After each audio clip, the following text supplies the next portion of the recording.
आज हम एक्सप्लेन करने वाले हैं 2018 में आई Japanese action drama film big brother, जिसकी कहानी की शुरुआत होती है हेनरी नामक इंसान से, जो कि अमेरिकन सेना में एक सोल्जर होता है। हेनरी अपने देश हांगकांग वापस आता है, जहां वो अपनी जिंदगी एक नए सिरे से एक शिक्षक के रूप में शुरू करना चाहता है और उसे एक स्कूल में किसी के रेफरेंस से नौकरी भी मिल जाती है। लेकिन हेनरी को स्कूल की सबसे खराब क्लास पढ़ाने के लिए दी जाती है, जहां पर बच्चे बहुत शैतान होते हैं और अपनी मनमानी किया करते हैं। हेनरी जब क्लास में पहुंचता है तो वो देखता है कि क्लास में सब बच्चे अपनी मर्जी का काम कर रहे हैं। कोई गिटार बजा रहा है तो कोई कुकिंग कर रहा है, कोई मोबाइल पर गेम खेल रहा है तो कोई सो रहा है। हेनरी ये देखकर समझ जाता है कि इस क्लास को पढ़ाना उसके लिए इतना भी आसान नहीं होने वाला है। वो उन बच्चों को डांटने के बजाय उन सबके पास बारी बारी से जाता है और उनके इंटरेस्ट के बारे में ही उनसे बातें करने लगता है। सबसे पहले वो एक लड़के के पास जाता है जो गिटार बजा रहा होता है और उसे गिटार बजाने में मदद करता है। इससे उन बच्चों का ध्यान हेनरी की तरफ आकर्षित होता है और वो उसकी बात सुनने लगते हैं। हेनरी बोर्ड पर अपना नाम और नंबर लिखता है और अपने आप को इंट्रोड्यूस करता है। थोड़ी देर बाद बच्चे फिर से अपने कामों में बिजी हो जाते हैं।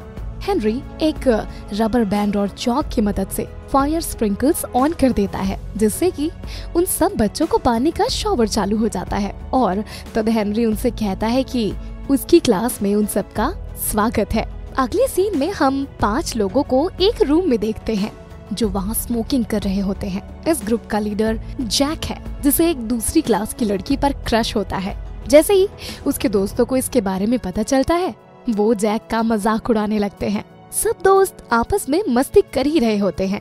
तभी वहाँ एक दूसरा ग्रुप आ जाता है, जिसकी जैक के ग्रुप के साथ दुश्मनी होती है। वो लोग वहाँ आकर जैक को काफी बुरा भला कहते हैं और उसके गरीब होने की वजह से उसका मजाक भी उड़ाते हैं। जैक इस बात का बदला लेने के लिए उन लोगों को बास्केटबॉल खेलते समय बॉटल फेंककर गिरा देता है।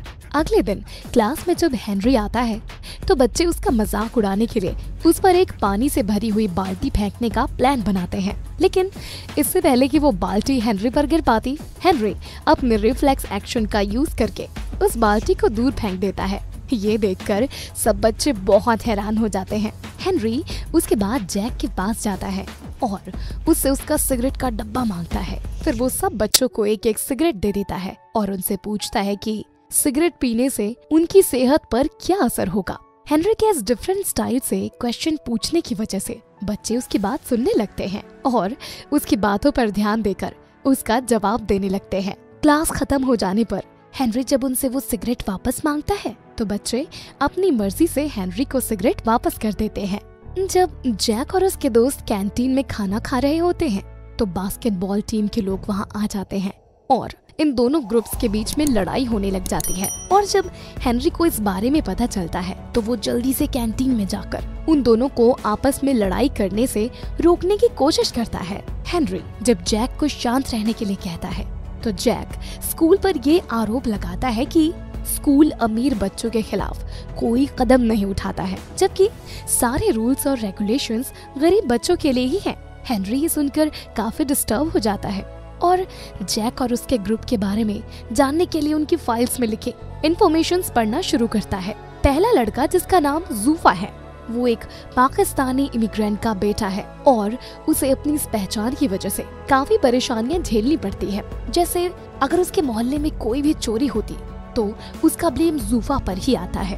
उसकी लाइफ का सिर्फ एक ही एम होता है कि वो एक संगीतकार बनना चाहता है। ग्रुप की अगली स्टूडेंट थी डेना नाम की एक लड़की, जो बचपन से ही अपने पिता के लिए एक निराशा का कारण थी, क्योंकि उसके पिता को एक लड़का चाहिए था, लेकिन लड़के की जगह डेनन पैदा हो गई थी। डेनन ने अपने पिता का प्यार और सम्मान पाने के लिए बहुत कुछ किया, जैसे कि वो बचपन से ही लड़कों के जैसे कपड़े पहनती थी, उनकी तरह ही खेलती थी, उनकी तरह ही बिहेव करती थी। लेकिन ये सब करने के बावजूद उसे अपने पिता का प्यार हासिल नहीं होता है। अगले होते हैं क्रिस और ब्रूस नाम के 2 भाई, जिनकी माँ उनके बचपन में ही किसी आदमी के साथ भाग गई थी, जिसकी वजह से इनके पिता अल्कोहलिक हो गए थे। माँ के जाने के बाद और पिता के शराब में डूबे रहने की वजह से इन दोनों भाइयों के पास एक दूसरे पर डिपेंड रहने के अलावा कोई भी ऑप्शन नहीं होता है। क्रिस इस रियलिटी से बचने के लिए वीडियो गेम का सहारा लेता है, जबकि ब्रूस अपनी फैमिली को चलाने के लिए एक ग्रोसरी स्टोर में काम किया करता है। आखिर में जब हेनरी जैक के फैमिली बैकग्राउंड के बारे में जानने के लिए उसकी फाइल देखता है तो उसे वहाँ पर जैक के बारे में कोई भी इंफॉर्मेशन नहीं मिलती। अगले सीन में दिखाया जाता है कि जैक एक रेस्टोरेंट में वेटर की जॉब कर रहा है, जहाँ पर एक MMA फाइट का गैम्बलर जिसका नाम जियान ग्निंग था वो आया हुआ होता है। जैक को जियान ग्निंग का लाइटर बहुत पसंद आता है और जैसे ही उसे ऐसा लगता है कि जियान ग्निंग का ध्यान कहीं और है तो वो मौका पाकर उसका लाइटर चुरा लेता है, लेकिन वो पकड़ा जाता है और उसे बहुत मार पड़ती है। उसे उस जॉब से भी निकाल दिया जाता है, लेकिन जियांगनिन जैक को अपने साथ काम करने का ऑफर देता है जो जैक एक्सेप्ट कर लेता है। दूसरी तरफ हेनरी ये डिसाइड भी कर लेता है कि वो उन सभी बच्चों की लाइफ को बेहतर बनाने के लिए कुछ न कुछ जरूर करेगा। सबसे पहले वो जूफा के पास जाता है जो कि एक टिकट चोरी करके भाग रहा होता है। हेनरी न सिर्फ उसे बचाता है बल्कि रास्ते पर परफॉर्म कर रहे बैंड के पास ले जाता है और उसे गाने के लिए एनकरेज करता है, जिसकी वजह से जूफा हिम्मत करके इतने सारे लोगों के सामने परफॉर्म करता है। फिर हेनरी ब्रूस और क्रिस के पिता से मिलता है और उन्हें समझाता है कि उन्हें अपनी फैमिली की रिस्पॉन्सिबिलिटीज को कैसे हैंडल करना चाहिए और कैसे उन्हें एक रिहैब कैंप में जाना चाहिए ताकि उनकी ये शराब की बुरी आदत छूट सके। इसके बाद हेनरी डेनन और उसके पिता के बीच में सब सॉर्ट आउट करवाने के लिए उन दोनों को एक रेस कोर्स लेकर जाता है, जहाँ पर वो बाप और बेटी के बीच में एक कार रेस ऑर्गेनाइज करवाता है। रेसिंग करते टाइम गलती से डेनन की कार एक ट्रक के नीचे आ जाती है, लेकिन डेनन किसी तरह से अपनी जान बचाने में कामयाब हो जाती है। ये देखकर डेनन के पिता को लगता है कि उनकी बेटी का एक्सीडेंट हो गया है और वो जोर जोर से रोने लगते हैं। अपनी बेटी के लिए अपना प्यार जाहिर करने लगते हैं, जिसे देखकर डेनन समझ जाती है कि उसके पिता को उससे कितना प्यार है और वो अपने पिता को माफ कर देती है। इसी बीच जैक जियान ग्निंग के लिए काम करना शुरू कर चुका होता है। जियान ग्निंग उसे एक फाइटर की ड्रिंक को स्पाइक करने के लिए कहता है। वो पहले तो ऐसा करने से मना कर देता है, लेकिन फोर्स करने पर जैक इस काम को करने के लिए राजी हो जाता है। जब जैक फाइटर के ड्रिंक को स्पाइक कर रहा होता है तो वो पकड़ा जाता है, जिसकी वजह से वो लोग जैक की बहुत पिटाई करते हैं और उसे एक लॉकर के अंदर बंद कर देते हैं। इतने में वहाँ हेनरी आ जाता है और उसे पता चलता है कि उन लोगों ने जैक की पिटाई करके उसे बंद कर दिया है। तो वो उन सभी फाइटर से फाइट करता है और जैक को उन लोगों से बचाकर वहाँ से ले जाता है। एक स्कूल टीचर ने इतने बड़े फेमस फाइटर से फाइट की थी। ये न्यूज़ टीवी पर आ जाती है, जिससे पूरे स्कूल में ये बात फैल जाती है। और जब अगले दिन हेनरी क्लास में वापस जाता है तो सभी बच्चे खड़े होकर उसका सम्मान करते हैं और क्लास में कोई भी शरारत नहीं करते हुए उसकी बातों को ध्यान से सुनते हैं। हेनरी अपने बारे में उन सब बच्चों को बताता है और कहता है कि वो भी उन सब के जैसा ही था। वो भी अपने स्कूल टाइम में एक रिबल किड था और उसने एक लड़के से लड़ाई करके उस समय उसका हाथ तोड़ दिया था।